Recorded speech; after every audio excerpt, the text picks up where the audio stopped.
Hey guys, welcome back to channel Wisdom C. दोस्तों यहाँ पे देखेंगे ये है डायरेक्ट टैक्स लॉ और यहाँ पे ये जो आंसर शीट है इनको मिले हैं स्टूडेंट को 19 मार्क्स आउट ऑफ 35। ये आंसर शीट ये ओल्ड सिलेबस की है, सीए इंटरमीडिएट ओल्ड सिलेबस की डायरेक्ट टैक्स लॉ। और यहाँ पे देखेंगे बहुत छोटी छोटी मिस्टेक्स हैं जिसके चलते इनके मार्क्स काफ़ी कट रखे हैं। और क्या मिस्टेक्स हैं इसको हम डिस्कस करेंगे, डिटेल में डिस्कस करेंगे। नॉर्मली दिक्कत यही होती है कि अगर आप प्रैक्टिस नहीं करते हैं तो प्रैक्टिस न करने के चलते आपकी ये छोटी छोटी माइनर मिस्टेक्स होती हैं, क्योंकि आपको पता सब कुछ होता है लेकिन किस तरीके से उसको लिखना है, या छोटी सी मिस्टेक्स हो जाती हैं इस तरीके से, जैसे कि आपने कहीं पे रेट्स गलत लिख दिए या कुछ ऐसी छोटी सी गलती कर दी जिसके चलते आपको बहुत बड़ा जो मार्क्स का डिफरेंस है वो आपके मार्क्स में डिफरेंस हो जाता है। तो यहाँ पे अगर इस तरीके से अगर आप अच्छी प्रैक्टिस करेंगे तो ये छोटी छोटी मिस्टेक्स नहीं होती है दोस्तों। इसीलिए हमने भी कुछ मॉक टेस्ट यहाँ पे बना रखे हैं, तो अगर आप चाहें तो लिंक मैंने शेयर कर रखा है डिस्क्रिप्शन में, अगर आप चाहें तो मॉक टेस्ट के थ्रू प्रैक्टिस कर सकते हैं। और टेस्ट का काफी अच्छा खासा बेनिफिट होता है, अगर आप टेस्ट देते हैं तो डेफिनेटली आपके मार्क्स, मतलब ये छोटी छोटी जो गलतियां होती हैं वो आपके नजर में आएंगी और आप उसको ट्राई करेंगे रिड्यूस करने की। तो यहाँ पे सबसे पहले यहाँ पे आप देखेंगे ये क्वेश्चन नंबर 5 का बी। और यहाँ पे हालांकि जो 5 का बी है इसमें इनको अच्छे खासे मार्क्स मिले हुए हैं। आप देखेंगे ये जो 5 का बी है ये 3 मार्क्स का क्वेश्चन है। सो यहाँ पे जैसे मैं इसको स्क्रॉल डाउन कर रहा हूँ तो यहाँ पे हमें मिल जाएगा 5 का बी। तो यहाँ पे ये है क्वेश्चन नंबर 5 और यहाँ पे ये है क्वेश्चन नंबर 5 का बी। तो ये क्वेश्चन नंबर 5 का बी है और ये 3 नंबर का क्वेश्चन है और इसमें इनको मिल गए हैं कितने मार्क्स मिल रखे हैं, यहाँ पे 2.5 यहाँ पे इनको मिल रखे हैं। तो वैसे इन्होंने अच्छा खासा लिखा भी है तो इसको हम देखेंगे नहीं, मेन जो हमारे क्वेश्चन हैं तो हम उन सारे क्वेश्चन को देखेंगे। अब यहाँ पे देखेंगे ये है क्वेश्चन नंबर 5 का एक पार्ट 1। तो यहाँ पे हम चलते हैं सबसे पहले 5 का ए।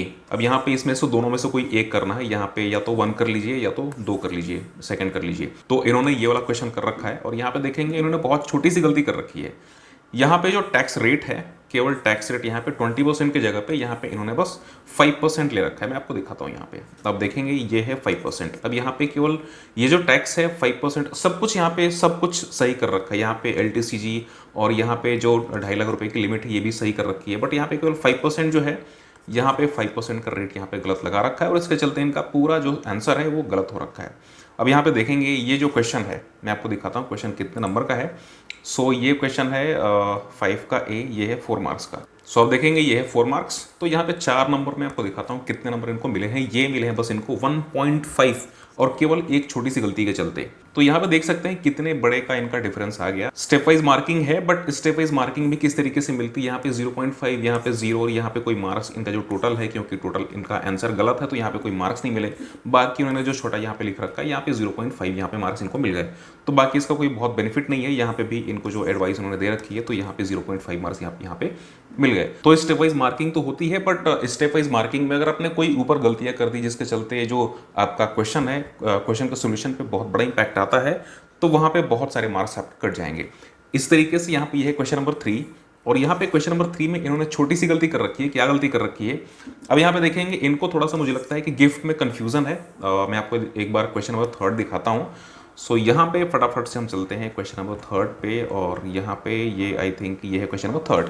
अब यहाँ पे एक मैं आपको पॉइंट नोट करके यहाँ पे देखते हैं। पॉइंट नंबर 5 यहाँ पे है, the company present him with a gift voucher of ₹5,000। तो यहाँ पे देखेंगे जैसे कि अगर एम्प्लॉयर किसी को गिफ्ट देता है 5,000 से अगर ऊपर है तभी टैक्सेबल होता है, अदरवाइज 5,000 तक का एग्जाम्प्ट होता है। और यहाँ पे जो गिफ्ट यहाँ पे मिला हुआ है तो his colleague also gifted him a mobile phone worth ₹50,000। यहाँ पे इस पॉइंट में इनकी गलती हो रखी है। अब यहाँ पे देखेंगे इन्होंने जो सोल्यूशन कर रखा है तो यहाँ पे जो 5,000 है ये इसको यहाँ पे इन्होंने ले रखा है। इसके अलावा जो लीव सैलरी है तो यहाँ पे इन्होंने इसको 2.5 लाख रुपए कंप्लीट लीव सैलरी ले रखा है, क्योंकि इसमें कुछ एग्जाम्पशंस भी होती है। तो यहाँ पे जो एग्जाम्पशंस है वो यहाँ पे इन्होंने नहीं ले रखी है, तो यहाँ पे ये भी पॉइंट गलत हो गया और इसके 0 मार्क्स इनके मिल गए। इसके बाद यहाँ पे देखेंगे जैसे कि इन्होंने लिखा हुआ है, जैसे स्क्रॉल डाउन करेंगे वैसे वर्किंग नोट्स इनके काफ़ी अच्छे खासे हैं, ठीक है। बट यहाँ पे जो पॉइंट है, जो इनका गिफ्ट वाला पॉइंट है, तो यहाँ पे उन्होंने लिखा हुआ है कि एग्रीगेट गिफ्ट 5,000 प्लस 50,000। अब यहाँ पे 5,000 एम्प्लॉयर और यहाँ पे जो 50,000 है मोबाइल फोन का था। तो यहाँ पे 55,000 यहाँ पे इन्होंने कैलकुलेट कर लिया और 50,000 क्योंकि एग्जाम्पशन होती है तो इसको माइनस करके और बाकी 5,000 इन्होंने टैक्सेबल कर दिया, जो कि बिल्कुल ही गलत है। अब यहाँ पे देखेंगे यहाँ पे इंस्टीट्यूट का सोल्यूशन क्या है, हम देखते हैं क्वेश्चन नंबर 3 और यहाँ पे जो गिफ्ट का पॉइंट है, गिफ्ट का पॉइंट हम देखते हैं। स्क्रॉल डाउन जैसे आप करेंगे तो यहाँ पे लिखा हुआ है कि mobile phone received as a gift from colleague neither taxable under the head salaries nor income from other sources. क्योंकि यहाँ पे ये प्रॉपर्टी की डिफिनेशन में आता ही नहीं है। So mobile phone is not included in definition of property there under, क्योंकि ये डेप्रिशिएबल एसेट है, तो यहाँ पे ये नील हो रखा है। तो यहाँ पे देखेंगे इस मिस्टेक्स के चलते इनको कितने मार्क्स कट रखे हैं, और यहाँ पे देखते हैं क्वेश्चन कितने नंबर का। ये है क्वेश्चन 7 मार्क्स का, 7 नंबर का सवाल है, और यहाँ पे इनको कितने मिल रखे हैं, यहाँ पे 3.5, तो यहाँ पे 50% की कंप्लीट डिडक्शन हो रखी है। तो यहाँ पे प्रैक्टिस की बस कमी होती है, जहाँ पे कॉन्सेप्ट्स आपको नहीं पता है, अगर आपने प्रैक्टिस कर रखी है तो डेफिनेटली उसका बेनिफिट आपको बहुत ज़्यादा मिलता है। और ये छोटी छोटी जो मिस्टेक्स होती हैं, ये मिस्टेक्स आप नहीं करते हैं।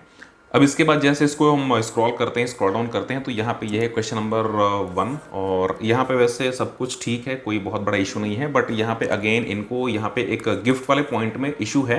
क्वेश्चन एक बार हम देखते हैं, क्वेश्चन नंबर 2 पे हमें चलना है। वीडियो पूरी एंड तक आप जरूर देखिएगा, बहुत ही ज़्यादा बेनिफिशियल वीडियो है, और अगर हो सके तो वीडियो शेयर भी आप जरूर करिएगा, ताकि जो भी आपके फ्रेंड्स हैं उनको भी इसके बारे में काफ़ी अच्छी खासी नॉलेज मिले कि किस तरीके से आपको इसको करना है, किस तरीके से क्वेश्चंस करने हैं, और छोटी छोटी मिस्टेक्स क्या होती हैं।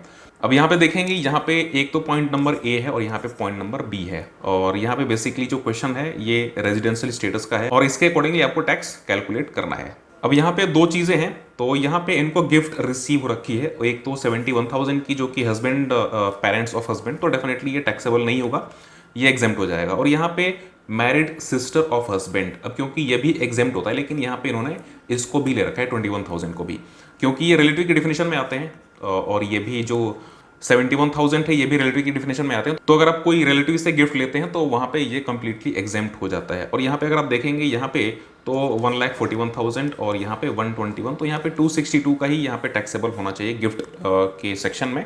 सो यहाँ पे देखेंगे इन्होंने जो टैक्सेबल, यहाँ पे जो टोटल इन्होंने अमाउंट ले रखा है, तो 21,000 प्लस 262, इसलिए इनका ये क्वेश्चन गलत हो रखा है। आप देखेंगे यहाँ पे जो सोल्यूशन इंस्टीट्यूट का, सो मैं आपको दिखाता हूँ अभी। तो यहाँ पे देखेंगे ये जो 262,000 का ये जो गिफ्ट है यही टैक्सेबल है, और बाकी 21,000 received from married sister in law is exempt since sister of husband falls within the definition of relative. तो यहाँ पे क्योंकि अगर रिलेटिव से गिफ्ट की ट्रांजेक्शन्स होती हैं तो यहाँ पे नील टैक्सेबल होती है, तो यहाँ पे 262,000 का ही केवल यहाँ पे टैक्सेबल होगा अमाउंट। और यहाँ पे इसी के चलते इनका गलत हो गया है क्वेश्चन, और यहाँ पे देखेंगे 3.5 इनको यहाँ पे मार्क्स मिले हैं। और यहाँ पे जो क्वेश्चन है, क्वेश्चन मैं आपको दिखाता हूँ कितने नंबर का ये क्वेश्चन है। तो आप देखेंगे ये है 7 मार्क्स का क्वेश्चन, 7 नंबर का ये सवाल है। अब यहाँ पे इन्होंने एक और गलती कर रखी है, मैं आपको दिखाता हूँ। अब जैसे आप स्क्रॉल डाउन करेंगे इसको, तो यहाँ पे देखेंगे ये है इनका बी पार्ट। बी पार्ट में इनकी गलती क्या है कि अब जैसे कि एक बार मैं आपको बी पार्ट क्वेश्चन पढ़ के दिखाता हूँ। Will your answer change if she returned to India again on 21/2019 instead? तो यहाँ पे डेट्स का डिफरेंस आ गया है, और इसके अकॉर्डिंगली आपको कैलकुलेट करके बताना है। अब क्योंकि आपको इसमें टोटल कैलकुलेट करके बताना चाहिए था डिटेल्ड में, उसके अकॉर्डिंगली आपको इसमें मार्क्स मिलते हैं। जैसे कि आप देखेंगे इंस्टीट्यूट का भी इसी तरीके से इंस्टीट्यूट ने भी यहाँ पे बी पॉइंट कंप्लीट सब कुछ कैलकुलेट करके यहाँ पे बता रखा है। बट इन्होंने यहाँ पे बस छोटा सा एक सोल्यूशन लिख रखा है, बस यहाँ पे ये लाइन यहाँ पे लिख रखी है, जो कि केवल इसको इनके 1 नंबर मिल रखे हैं, बाकी यही है। और यहाँ पे देखेंगे ये है question number first. Question number first काफ़ी अच्छा खासा क्वेश्चन है, और एक बार हम देखते हैं क्वेश्चन नंबर फर्स्ट कितने नंबर का क्वेश्चन है। सो यहाँ पे फटाफट से हम चलते हैं क्वेश्चन नंबर फर्स्ट पे, और ये रहा आपका क्वेश्चन नंबर फर्स्ट। ये देखेंगे ये है 14 मार्क्स का, 14 नंबर का सवाल। अब यहाँ पे इनका जो सोल्यूशन है, सोल्यूशन कंप्लीटली यहाँ पे गलत है, कोई भी ऐसा पार्ट नहीं है जो कि करेक्ट है। तो यहाँ पे ये भी गलत है, ये भी गलत है, ये भी गलत है, सबके यहाँ पे इनको 0 मार्क्स मिले हैं। बट इनके वर्किंग नोट्स करेक्ट हैं। तो यहाँ पे देखेंगे, जैसे इसको हम थोड़ा सा स्क्रॉल करते हैं, यहाँ पे इन्होंने वर्किंग नोट्स कर रखा है। सो यहाँ पे 1 नंबर वर्किंग नोट के, देन यहाँ पे 1.5 वर्किंग नोट के, देन यहाँ पे 1 मार्क्स वर्किंग नोट के, देन इसके नीचे भी यहाँ पे 2.5, 0.5, यहाँ पे सब कुछ यहाँ पे इनको वर्किंग नोट्स के यहाँ पे इसके मार्क्स मिल रखे हैं। और यहाँ पे इनका जो टोटल है इस क्वेश्चन में, तो यहाँ पे इनको 8 नंबर, आई थिंक 8 मार्क्स मिले हुए थे। एक बार मैं आपको दिखाता हूँ, ये है क्वेश्चन नंबर फर्स्ट। सो ये था क्वेश्चन नंबर फर्स्ट, और यहाँ पे इनको 8 नंबर इसमें मिल रखे हैं।